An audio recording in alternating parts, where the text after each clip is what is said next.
Moikka! Tehdään niitä mahdollisuuksia nuorille työpolulle. Tämäkin kenttä on tehty ja tämä on käytössä ja tosi suosittu. Mua nyt huolestuttaa. Ei pelkästään vapaa oleilu, hengailu tai himassa oleminen tee hyvää nuoren työ- tai opiskelukyvylle.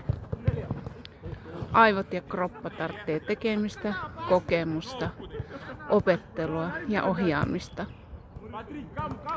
Tiesitkö, että pelkästään työkokeilussa oli 6100 henkilöä vähemmän ja kuntouttavassa työtoiminnassa 3300 työtöntä vähemmän kuin viime vuonna.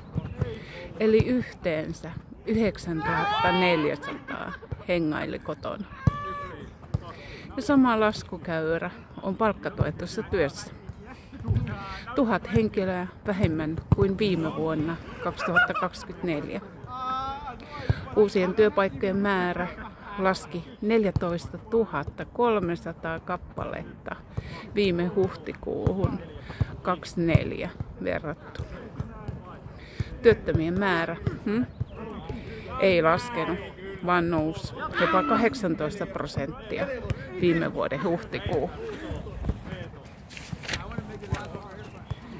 Mitä tarvittaisiin?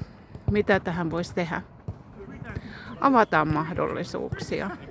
Ilmoitetaan työkokeilu, eli harkkapaikkoja. Annetaan mahdollisuus kokeilla, opetella ja oppia työn tekemisen, työnteon mahdollisuuksia. Hei, otetaan ja annetaan koppia vaikka tähän.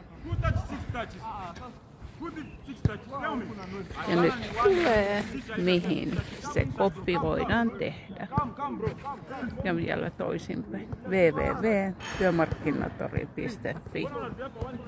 Lähteessä mä oon käyttänyt Kehan 4/25 työnvälityskatsausta. Moi!